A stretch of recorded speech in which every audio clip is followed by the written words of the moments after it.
നമ്മൾ ഹൈ പെർഫോമൻസിനെ സംസാരിച്ചുകൊണ്ടിരിക്കുന്നത് എങ്ങനെ high performer ആയിട്ട് മാറാം. ഹൈ പെർഫോമർ എല്ലാവർക്കും ആഗ്രഹമുള്ള കാര്യമാണ്, പക്ഷെ പലർക്കും സാധിക്കുന്നില്ല. കഴിഞ്ഞ ദിവസം ഒരു സ്ത്രീയുമായ സംഭാഷണത്തിൽ നിന്ന് ചില കാര്യങ്ങൾ മനസ്സിലാക്കിയതുമായി ബന്ധപ്പെട്ടാണ് ഇന്നത്തെ ഒരു വീഡിയോയിൽ പരാമർശിക്കാൻ ആഗ്രഹിക്കുന്നത്. വളരെ സക്സസ്ഫുൾ ആയിട്ടുള്ള ഒരു ലേഡിയാണ് അവർ. കരിയറിൽ നല്ല സക്സസ്ഫുൾ ആയ ആളാണ്. അവർക്കൊരു പ്രൊമോഷൻ ലഭിച്ചു. പ്രൊമോഷനിൽ ഇരട്ടി സാലറിയാണ് അവർക്ക് ലഭിച്ചത്. അതുകൊണ്ട് തന്നെ അവരുടെ ഭർത്താവിൻ്റെ ജോലി ഉപേക്ഷിച്ച് കുടുംബകാര്യങ്ങൾ മക്കളെല്ലാം നോക്കാനായിട്ട് വീട്ടിലായിരിക്കുകയാണ്. 3 മക്കളുണ്ട്. അവർ വളരെ സക്സസ്ഫുൾ ആണെന്ന് സമൂഹം ചിന്തിക്കുന്നുണ്ട്. എനിക്കും അത് മനസ്സിലായി. അത്രമാത്രം ഉയർന്ന സാലറിയും ഉണ്ട്. അവരുടെ പൊസിഷനും അവരുടെ കമ്പനിയും അവരുടെ ഇൻഫ്ലുവൻസും എല്ലാം കണ്ടു കഴിഞ്ഞാൽ അവർ വളരെ സക്സസ്ഫുൾ ആണെന്ന് നമുക്ക് പെട്ടെന്ന് തന്നെ തോന്നും. പക്ഷേ അവർ കരയുകയാണ്. സംസാരിച്ചു കഴിഞ്ഞപ്പോൾ അവർ കരഞ്ഞുകൊണ്ടിരിക്കുകയാണ്. അവർ പറയുന്നത് എന്താണെന്നും ഒരു വ്യക്തതയില്ല, പക്ഷേ ഒരു മീനിങ് കിട്ടുന്നില്ല, ഒരു സന്തോഷമോ അല്ലെങ്കിൽ സാറ്റിസ്ഫാക്ഷനോ കിട്ടുന്നില്ല. ഇവിടെയാണ് ഈ ഹൈ പെർഫോമൻസ് എന്ന് പറയുന്ന ആശയം ഞാൻ കൂടുതൽ ഊന്നി പറയുന്നത്. കാരണം ഹൈ പെർഫോമൻസ് എന്ന് പറയുമ്പോൾ ഹാപ്പിനെസ് കൂടി പ്രധാനപ്പെട്ടതാണ്, സാറ്റിസ്ഫാക്ഷൻ കൂടി പ്രധാനപ്പെട്ടതാണ്, മീനിങ് കൂടി പ്രധാനപ്പെട്ടതാണ്. ധാരാളം ആളുകളുണ്ട്, നല്ല പദവിയുണ്ട്, നല്ല പൊസിഷനുണ്ട്, ധാരാളം ഇൻഫ്ലുവൻസ് ഉണ്ട്, പക്ഷേ ജീവിതത്തിലൊരു മീനിങ് അല്ലെങ്കിൽ പർപ്പസ് അല്ലെങ്കിൽ സന്തോഷം കണ്ടെത്തുവാനായിട്ട് സാധിക്കുന്നില്ല. ഇവർ കരഞ്ഞുകൊണ്ടിരിക്കുകയാണ്. അങ്ങനെയാണ് ഈ സംഭാഷണത്തിൽ നിന്ന് ഹൈ പെർഫോമൻസ് ഹാബിറ്റ്സിലേക്ക്, ഹൈ പെർഫോമർ ആകാനുള്ള ഹാബിറ്റുകളിലേക്ക് ഇവരെ ഗൈഡ് ചെയ്യാനായിട്ട് എനിക്ക് സാധിച്ചത്. അപ്പോൾ ഇതിനകത്ത് നമ്മൾ ഒരു ഫ്യൂച്ചർ 4 എന്ന് പറയുന്ന ഒരു ആശയമുണ്ട്. ഫ്യൂച്ചർ 4 4 മേഖലകളിൽ നമ്മൾ ശ്രദ്ധിക്കേണ്ടത് ആവശ്യമാണ്. ഈ ഫ്യൂച്ചർ 4 ശ്രദ്ധിക്കുമ്പോഴാണ് നമുക്ക് ഹാപ്പിനെസ്സും മീനിങ്ങും ഒപ്പം തന്നെ ഹൈ പെർഫോമൻസ് ഉണ്ടാക്കാനായിട്ട് സാധിക്കുന്നത്. ഈ 4 കാര്യങ്ങളെക്കുറിച്ച് വളരെ ചുരുക്കത്തിൽ ഒന്ന് പറയാനായിട്ട് ആഗ്രഹിക്കുകയാണ്. ഈ 4 കാര്യങ്ങൾ, ഒന്നാമത്തെ കാര്യം എന്ന് പറയുന്നത് സെൽഫാണ്. ഞാൻ ഇതെല്ലാം പറയുന്നത് എന്തുകൊണ്ടാണ് സന്തോഷം ഉണ്ടാക്കാൻ സാധിക്കാത്തത്, എന്തുകൊണ്ടാണ് സാറ്റിസ്ഫാക്ഷൻ ഉണ്ടാക്കാൻ സാധിക്കാത്തത്, എന്തുകൊണ്ടാണ് മീനിങ് ഉണ്ടാക്കാൻ സാധിക്കാത്തത്, എന്തുകൊണ്ടാണ് ഒരു യഥാർത്ഥത്തിലുള്ള ഒരു പെർഫോമർ ആകാൻ സാധിക്കാത്തത്. ഇവിടെയാണ് ഒന്നാമത്തെ ചോദ്യം നാം നമ്മോട് ചോദിക്കേണ്ടതാണ്. Seek clarity. നമുക്ക് ഈ പറയുന്ന ഫ്യൂച്ചർ 4 എന്ന് പറയുന്ന ആശയത്തിൽ അല്ലെങ്കിൽ നമ്മുടെ ആശയങ്ങളിൽ നമുക്ക് ക്ലാരിറ്റി ഉണ്ടോ എന്നുള്ളത്. അപ്പോൾ ഒരു 4 മേഖലകളിൽ ഫ്യൂച്ചർ 4 എന്ന് പറയുന്ന 4 മേഖലകളിൽ നമുക്ക് ക്ലാരിറ്റി ഉണ്ടാക്കുക എന്നുള്ളത് വളരെ പ്രധാനപ്പെട്ട കാര്യമാണ്. പലപ്പോഴും ക്ലാരിറ്റി ഇല്ലാത്തതുകൊണ്ടാണ് നമുക്ക് സന്തോഷം ലഭിക്കാൻ സാധിക്കാത്തത്. എനിക്ക് എങ്ങോട്ടാണ് പോകേണ്ടതെന്ന് അറിയാത്ത സാഹചര്യത്തിൽ നാം തീർച്ചയായും നിരാശരാകാനുള്ള സാധ്യത കൂടുതലാണ്. ഈ എ.എൽ. നൈറ്റിംഗേലിൻ്റെ ഒരു 30 days അഫർമേഷൻ പ്രോഗ്രാമിനകത്ത് പറയുന്നൊരു കാര്യമാണ്, ഒരു അനാലജിയാണ്. ഒരു കപ്പൽ കടലിലൂടെ അലഞ്ഞു നടക്കുക എന്ന് വെച്ച് കഴിഞ്ഞാൽ അതിനെങ്ങോട്ടാണ് പോകേണ്ടതെന്ന് അറിയില്ല. അപ്പോൾ ആ കപ്പൽ ഇങ്ങനെ കടലിലൂടെ അലഞ്ഞ് തിരമാലയടിച്ച് ഒരു സമയത്ത് കപ്പൽ ആ കടലിൽ തകർന്നു വീഴും. അതാണ് യഥാർത്ഥം സംഭവിക്കാൻ പോകുന്നത്. അത് തന്നെയാണ് പല ജീവിതത്തിൻ്റെയും പ്രധാനപ്പെട്ടതായിട്ടുള്ള പ്രശ്നം എന്ന് പറയുന്നത്. എങ്ങോട്ടാണ് പോകേണ്ടതെന്നത് ക്ലാരിറ്റി ഇല്ലാത്ത സമയത്ത് അത് അലഞ്ഞ് അത് തീർന്നു പോകുന്ന അവസ്ഥ. അപ്പോൾ ഈ ഒരു 4 കാര്യങ്ങൾ തീർച്ചയായും ശ്രദ്ധിക്കുക. ഈ ഫ്യൂച്ചർ 4 ഒന്നാമത്തെ കാര്യമാണ് സെൽഫ് എന്ന് പറയുന്നത്. സെൽഫ് എന്ന് പറയുന്നത് ഒരു പ്രധാനപ്പെട്ട മേഖലയാണ്. അപ്പോൾ ഈ സെൽഫ് സ്വന്തമായി അനലൈസ് ചെയ്യുക എന്നുള്ളതാണ് ഒന്നാമത്തെ കാര്യം. ഇത് ഞാനീ പറയുന്ന വീഡിയോ ഹൈ പെർഫോമർ ആകാൻ ആഗ്രഹിക്കുന്ന ആളുകൾക്കാണ്. ഹൈ പെർഫോമൻസ് വേണമെന്നും ഒപ്പം തന്നെ ജീവിതത്തിൽ മീനിങ്ങും സാറ്റിസ്ഫാക്ഷനും ഹാപ്പിനെസ്സും കൊണ്ടുവരണമെന്ന് ആഗ്രഹിക്കുന്നവർക്കാണ്. അപ്പോൾ ഇവരിങ്ങനെ കരഞ്ഞുകൊണ്ടിരിക്കുകയാണ്. ഈ സ്ത്രീ ഇടയ്ക്കിടയ്ക്ക് കരയുന്നുണ്ട്. അപ്പോൾ അതിനകത്തുനിന്ന് മനസ്സിലാക്കാൻ സാധിച്ച കാര്യങ്ങളാണ് നമ്മൾ പങ്കുവയ്ക്കുന്നത്. അപ്പോൾ ഞാൻ അവരോട് പറഞ്ഞ കാര്യം, ഈ ഫ്യൂച്ചർ 4 ഒന്നാമത്തെ കാര്യം, നിങ്ങൾക്ക് എന്തൊക്കെയോ നഷ്ടപ്പെട്ടു എന്ന് തോന്നുന്നു, അല്ലെങ്കിൽ എവിടെയൊക്കെയോ എന്തൊക്കെയോ പ്രശ്നങ്ങളുണ്ട് എന്ന് മനസ്സിലാക്കാൻ സാധിക്കുന്നു. ഞാനൊരു 3 ചോദ്യങ്ങൾ ചോദിക്കാം, നിങ്ങൾക്ക് അതിന് വ്യക്തമായ ഉത്തരം നൽകുവാൻ സാധിക്കുമോ? ഒന്നാമത്തത് ഹൂ ആം ഐ, ഞാൻ ആരാണ്? നിങ്ങളെക്കുറിച്ച് നിങ്ങൾക്ക് വ്യക്തമായ ഒരു ബോധ്യമുണ്ടോ? നിങ്ങൾ ഏത് തരത്തിലുള്ള പേഴ്സണാലിറ്റിയാണ് എന്ന് വെച്ചാൽ, നിങ്ങളിപ്പോൾ കരയുന്നു, എന്തുകൊണ്ടാണ് നിങ്ങൾ കരയാൻ കാരണം? അല്ലെങ്കിൽ നിങ്ങൾ ഹൈ പെർഫോമർ ആകാനെ കഠിനമായി അധ്വാനിക്കുന്നു, എന്തുകൊണ്ടാണ് അതിൻ്റെ കാരണം? ഞാൻ ആരാണെന്നുള്ള സെൽഫ് അവെയർനെസ് ഉണ്ടോ? ഞാൻ എപ്പോഴാണ് ദേഷ്യപ്പെടുന്നത്, എപ്പോഴാണ് സങ്കടപ്പെടുന്നത്, എപ്പോഴാണ് സന്തോഷിക്കുന്നത്, അതിൻ്റെ കാരണം എന്താണ്? ഏത് വ്യക്തിത്വമാണെന്ന് മനസ്സിലാക്കാനായിട്ട് നിങ്ങൾക്ക് കഴിയുന്നുണ്ടോ? 2, വാട്ട് ഡു യു വാണ്ട്? നിങ്ങൾക്ക് എന്താണ് യഥാർത്ഥത്തിൽ അച്ചീവ് ചെയ്യേണ്ടത്? നിങ്ങളുടെ ഗോൾ എന്താണ്? ആ ഗോൾ നിങ്ങൾക്ക് കൃത്യമായി ധാരണയുണ്ടോ, ക്ലാരിറ്റി ഉണ്ടോ? 3ാമത് ചോദ്യമാണ് ഹൗ ടു ഗെറ്റ് ഇറ്റ്. നിങ്ങൾക്ക് ആ കാര്യങ്ങൾ നേടിയെടുക്കേണ്ടത് എങ്ങനെയാണെന്ന് അറിയാമോ? ഈ 3 കാര്യങ്ങളിൽ ക്ലാരിറ്റി ഉണ്ടോ എന്നുള്ളതായിരുന്നു ആദ്യത്തെ ചോദ്യം. അതാണ് സെൽഫ് എന്ന് പറയുന്ന ആസ്പെക്ട്. ഈ ക്ലാരിറ്റി ഈ ഫ്യൂച്ചർ ഫോറിൽ ക്ലാരിറ്റി ഉണ്ടെങ്കിൽ മാത്രമേ നമുക്ക് മുന്നോട്ട് പോകുവാനായിട്ട് സാധിക്കുകയുള്ളൂ. അപ്പോൾ ഒന്നാമത്തെ കാര്യം സെൽഫ്, ഫ്യൂച്ചർ ഫോർ. അപ്പോൾ അതിനകത്ത് ആസ്പിറേഷണൽ വേർഡ്സ് എന്ന് പറയുന്ന ഒരു ആശയമുണ്ട്. ആസ്പിറേഷണൽ വേർഡ്സ്, ഫോർ എക്സാമ്പിൾ ഒരു ആസ്പിറേഷണൽ വേർഡ്സ് ഞാൻ കാണുന്നതാണ് learn, love and leave a legacy. Learn, love and leave a legacy. അപ്പോൾ എല്ലാ ദിവസവും ചോദിക്കുന്ന കാര്യമാണ്, ഞാൻ ഇന്ന് ലേൺ ചെയ്തോ, ഞാൻ ഇന്ന് ലവ്, സ്നേഹിച്ചോ, ലീവ് എ ലെഗസി, ഞാൻ എന്തെങ്കിലും ഇന്ന് സമൂഹത്തിന് വേണ്ടി നൽകിയോ. ഈ 3 ചോദ്യങ്ങൾ എല്ലാ ദിവസവും വൈകുന്നേരം ഉറങ്ങാൻ കിടക്കുന്നതിന് മുമ്പ് ചോദിക്കുന്ന ചോദ്യമാണ്. Live, love, learn and leave a legacy. Brendon Richard high performance habits ചെയ്തപ്പോൾ അദ്ദേഹം പറയുന്നത് ലവ്, ലേൺ, മാറ്റർ. ഈ 3 കാര്യം അദ്ദേഹം എല്ലാ ദിവസവും ചോദിക്കുന്നു. അതുപോലെ ഒരു ആസ്പിറേഷണൽ ക്വസ്റ്റ്യൻസ് അല്ലെങ്കിൽ ആസ്പിറേഷണൽ വേർഡ്സ് എല്ലാ ദിവസവും സെറ്റ് ചെയ്ത് നമുക്ക് മുന്നോട്ട് പോകാൻ സാധിക്കുന്നുണ്ടോ? എല്ലാ ദിവസവും ഇത് ചോദിക്കാൻ സാധിക്കുന്നുണ്ടോ? അപ്പോൾ ജീവിതത്തിൽ നമ്മുടെ ലക്ഷ്യം സെറ്റ് ചെയ്യുന്നതോടൊപ്പം തന്നെ ഈ ആസ്പിറേഷണൽ കീ വേർഡ്സ് നാം കണ്ടുപിടിക്കേണ്ടത് ആവശ്യമാണ്. ഇപ്പോൾ എനിക്ക് എല്ലാ ദിവസവും ലേൺ ചെയ്യണമെന്നുള്ളത് വളരെയധികം ആഗ്രഹമുള്ള, സന്തോഷം നൽകുന്ന കാര്യമാണ്. എനിക്ക് എൻ്റെ കുടുംബത്തെ സ്നേഹിക്കുക എന്ന് പറയുന്നത് എന്നെ സംബന്ധിച്ച് വളരെ പ്രധാനപ്പെട്ട കാര്യമാണ്. ലീവ് എ ലെഗസി എന്ന് പറയുമ്പോൾ സമൂഹത്തിന് എന്തെങ്കിലും നൽകണം, സഹായിക്കണമെന്നുള്ള വളരെ ആഗ്രഹം, അത് ചെയ്ത് കഴിയുമ്പോൾ എനിക്ക് വളരെ സാറ്റിസ്ഫാക്ഷൻ നൽകുന്ന കാര്യമാണ്. ഈ 3 കീവേഡ്സ് അല്ലെങ്കിൽ ആസ്പിറേഷണൽ വേർഡ്സ് ആണ് എന്നെ നയിക്കുന്നത്.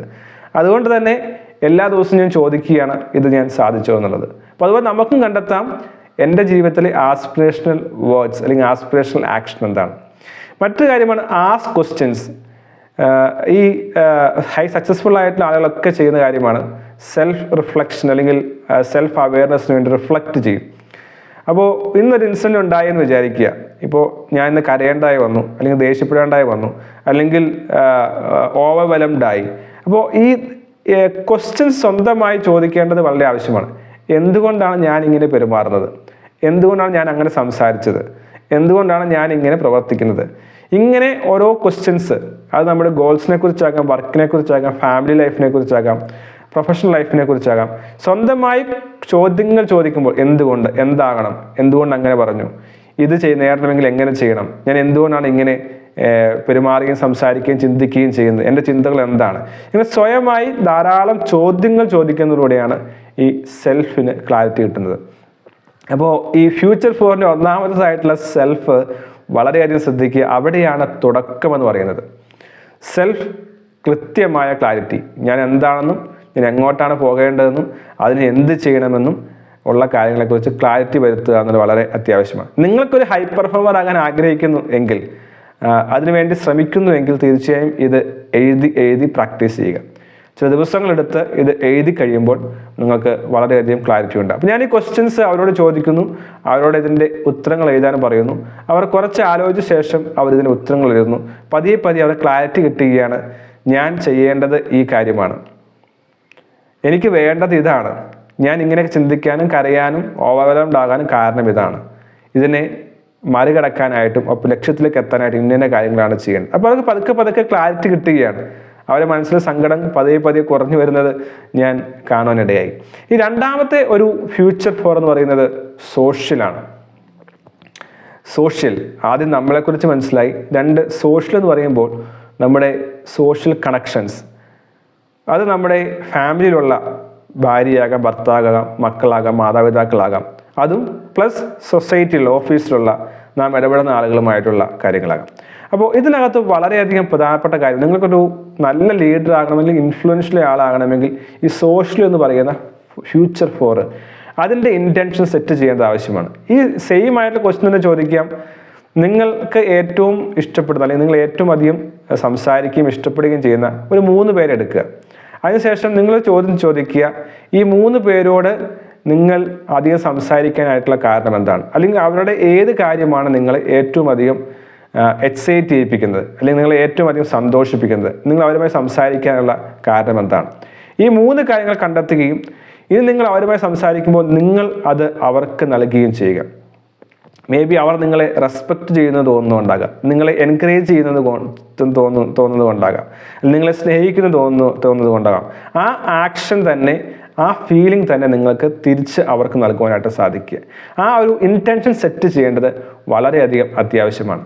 ഇപ്പോൾ പല സ്റ്റഡീസ് എല്ലാം നമുക്ക് കാണുവാൻ സാധിക്കും. എസ്പെഷ്യലി ഫാമിലി ലൈഫിൽ സക്സസ്ഫുള്ളായി ഫാമിലി ലൈഫ് നയിച്ചിട്ടുള്ള ആളുകളിൽ എന്ന് വെച്ചാൽ 20 വർഷത്തിൽ മുകളിൽ കുടുംബ ബന്ധം, ദാമ്പത്തിക ബന്ധം പുലർത്തിയ ആളുകളിലെ ഏറ്റവും പ്രധാനപ്പെട്ട കാര്യം എന്ന് പറയുന്നത് റെസ്പെക്റ്റ് ആയതെന്നാണ് പറയുന്നത്. ഡിവോഴ്സ് ആയതിൻ്റെ ബന്ധങ്ങൾ വേർപിരിഞ്ഞതിൻ്റെ കാരണങ്ങൾ വേറെ ഉണ്ടെങ്കിലും പാർട്ട്ണറെ റെസ്പെക്റ്റ് ചെയ്ത ആളുകളാണ് ഏറ്റവും അധികം നാൾ റിലേഷൻഷിപ്പ് തുടരാൻ സാധിച്ചതെന്നാണ് പറയുന്നത്. അപ്പോൾ ആ റെസ്പെക്റ്റ് എന്ന് പറയുന്ന ആസ്പെക്റ്റാണ് നിങ്ങൾക്ക് ലഭിക്കുന്നതെങ്കിൽ, നിങ്ങൾ അവരെ കരുതാൻ കാരണമെങ്കിൽ നിങ്ങളത് തിരിച്ചു നൽകുവാനായിട്ട് ശ്രമിക്കുക. ഇത് വളരെ പ്രധാനപ്പെട്ട കാര്യമാണ്. അത് ഫാമിലിയിൽ മാത്രമല്ല, നിങ്ങളുടെ റിലേഷൻഷിപ്സ്, അത് സൊസൈറ്റിയിലാകാം, ഓഫീസുകളിലാകാം, അത് നിങ്ങൾ അവർക്ക് ചെയ്യാനായിട്ട് സാധിക്കണം എന്നുള്ളത് വളരെ പ്രധാനപ്പെട്ട കാര്യമാണ്. അപ്പോൾ മറ്റുള്ളവർ ആഗ്രഹിക്കുന്നത് നിങ്ങൾ അവർക്ക് നൽകുക. അല്ലെങ്കിൽ ജീസസ് ക്രൈസ്റ്റിനെ പറഞ്ഞ കാര്യമാണ്, നിങ്ങൾ എന്താണോ മറ്റുള്ളവരിൽ നിന്ന് ആഗ്രഹിക്കുക നിങ്ങളത് അവർക്ക് നൽകുക, അത് നിങ്ങൾക്ക് തിരിച്ചു ലഭിക്കും. അപ്പോൾ ഇതൊരു വളരെ പ്രധാനപ്പെട്ട പവർഫുൾ ആയിട്ടുള്ള ഇൻറ്റൻഷനാണ്. സോഷ്യൽ ഫ്യൂച്ചറിൽ നിങ്ങൾ ഇൻറ്റൻഷൻ സെറ്റ് ചെയ്യുക. നിങ്ങൾ എന്താണ് ആഗ്രഹിക്കുന്നത്, അല്ലെങ്കിൽ നിങ്ങൾ ആ റിലേഷൻഷിപ്പിൽ എന്താണ് എൻജോയ് ചെയ്യുന്നത്, തിരിച്ച് അവർക്ക് നൽകാനായിട്ട് ശ്രമിക്കേണ്ടത് ആവശ്യമാണ്.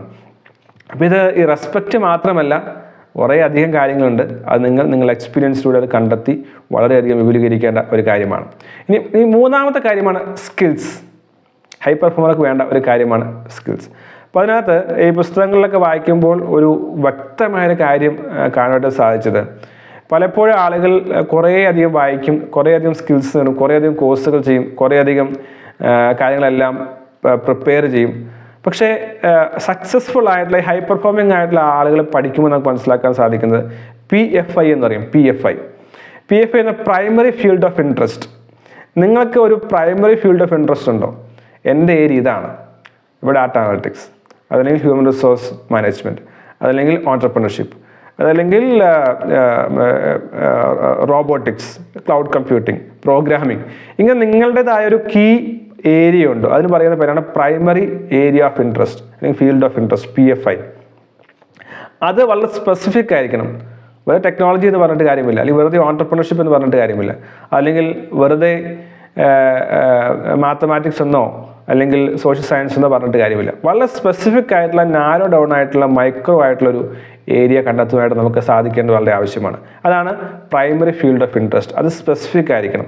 ഇനി ആ സ്കിൽ ഏരിയയിൽ നിങ്ങൾ സ്പെഷ്യലൈസ് ചെയ്യുക, സ്പെഷ്യലൈസ്ഡ് ആയി മാറാനായിട്ട് സാധിക്കും. അതിനകത്ത് ഈ പുസ്തകങ്ങളൊക്കെ പറയുന്നത് സ്റ്റാൻഡ് ഔട്ട് ആകുക എന്ന് പറയും. സ്റ്റാൻഡ് ഔട്ട്സ്, ആ മേഖലയിൽ നിങ്ങളായിരിക്കണം അതോറിറ്റി, നിങ്ങളായിരിക്കണം ആ മേഖലയിൽ ഏറ്റവും ബെസ്റ്റ് ആയിട്ടുള്ള ആൾ. അപ്പം അങ്ങനെ മറ്റുള്ള ആളുകളിൽ നിന്ന് സ്റ്റാൻഡ് ഔട്ട് ആകുന്ന രീതിയിൽ നിങ്ങളുടെ പ്രൈമറി ഫീൽഡ് ഓഫ് ഇൻട്രസ്റ്റിൽ നിങ്ങൾ സ്പെസിഫിക് ആയി സ്റ്റാൻഡ് ഔട്ട് ആകാനായിട്ട് സാധിക്കേണ്ടത് വളരെ ആവശ്യമാണ്. അതിനുവേണ്ടി അവിടെ സ്പെഷ്യലൈസ് ചെയ്യുക. ഇപ്പോൾ ഈ ഹൈ പെർഫോമർ ആയിട്ട് ആളുകളെ കുറിച്ച് പഠിക്കുമ്പോൾ മനസ്സിലാക്കാൻ സാധിക്കും, they have their own curriculum to be specialised.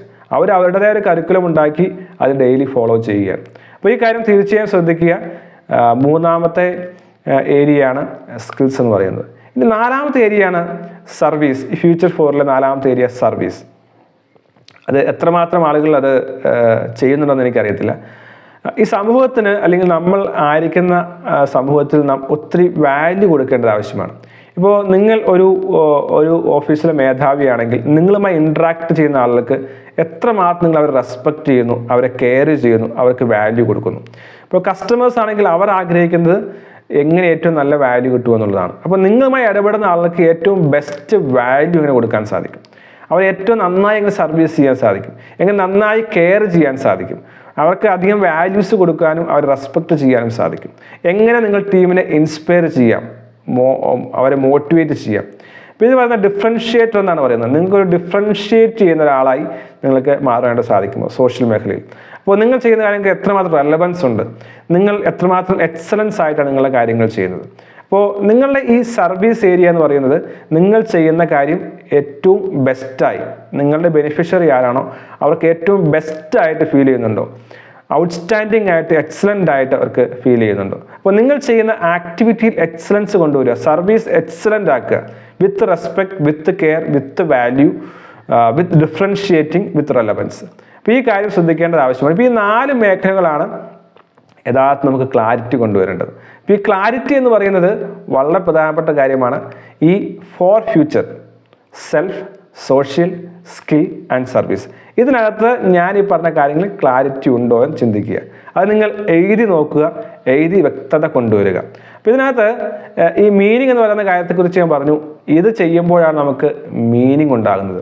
അപ്പോൾ മീനിങ് എന്ന് പറയുമ്പോൾ ഒരു എന്തൂസിയാസം, കണക്ഷൻസ്, സാറ്റിസ്ഫാക്ഷൻ, ഇതിൽ നിന്നാണ് യഥാർത്ഥത്തിൽ മീനിങ് കൊണ്ടുവരുന്നത്.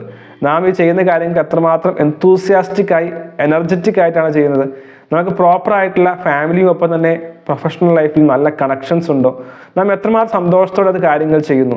ഈ 3 കാര്യങ്ങൾ കൂടുമ്പോഴാണ് നമുക്ക് മീനിങ് ഫുൾ ആയിട്ടുള്ള ലൈഫ് ഉണ്ടാക്കാൻ സാധിക്കുന്നത്. അപ്പോൾ മാത്രമാണ് ഹാപ്പിയസ്റ്റ് ആയിട്ടുള്ള കണ്ടന്റ് ആയിട്ടുള്ള ലൈഫ് ഉണ്ടാക്കാൻ സാധിക്കുന്നത്.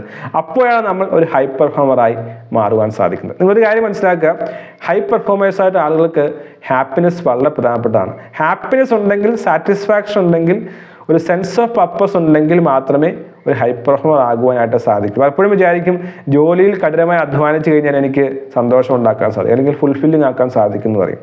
പക്ഷെ അങ്ങനെ അല്ല എന്ന് മനസ്സിലാക്കുക. നിങ്ങൾ എത്രമാത്രം ഒരു ഹാപ്പിനെസ് അല്ലെങ്കിൽ മീനിങ്, സാറ്റിസ്ഫാക്ഷൻ നിങ്ങളുടെ വർക്കിലും, നിങ്ങളുടെ ഫാമിലിയിലും, നിങ്ങളുടെ സോഷ്യൽ സർക്കിളിലും നിങ്ങൾക്ക് ഡെവലപ്പ് ചെയ്യാൻ സാധിക്കുന്നു, ഇന്നർ സെൽഫിലും ഉണ്ടാക്കാൻ സാധിക്കുന്നു, അവിടെയാണ് ഹൈ പെർഫോമർ ആകാൻ സാധിക്കുന്നത്. അപ്പോൾ ഇതൊരു ലോങ് ആയിട്ടുള്ള എക്സസൈസ് തന്നെയാണ്. ഹൈ പെർഫോമൻസ് എന്ന് പറയുന്നത് ഈസി അല്ല. അതുകൊണ്ട് തന്നെ ഈ വീഡിയോ കാണുന്നവർ അത്ര ഉണ്ടെന്ന് തന്നെ എനിക്കറിയത്തില്ല. പക്ഷെ നിങ്ങൾ ഇത് ഇൻറ്റൻഷനലായി ടൈം സെറ്റ് ചെയ്തുകൊണ്ട് ഇത് വർക്കൗട്ട് ചെയ്യുക, അങ്ങനെ ജീവിതത്തിൽ ഒരു ഹൈ പെർഫോമർ ആകുവാനായിട്ട് സാധിക്കും. നിങ്ങൾക്ക് ഇതിനെക്കുറിച്ചുള്ള കൂടുതൽ വർക്ക്ഷീറ്റ്സ് വേണമെങ്കിൽ നിങ്ങൾക്ക് എന്നോട് പേഴ്സണലി കൺസൾട്ട് ചെയ്യാം. ഓരോ കാര്യങ്ങളും എങ്ങനെ പ്രോപ്പറായി മാപ്പ് ചെയ്യണമെന്നും ഡെവലപ്പ് ചെയ്യണമെന്നും അത് എങ്ങനെ കണ്ടെത്താമെന്നുള്ള കൺസൾട്ടേഷൻ വർക്ക്ഷീറ്റ്സ് എല്ലാം നമുക്കുണ്ട്. നിങ്ങൾക്ക് ആഗ്രഹമുണ്ടെങ്കിൽ തീർച്ചയായും നിങ്ങളെ ഈ ഒരു പാതയിലേക്ക് നയിക്കുവാൻ എനിക്ക് സാധിക്കും.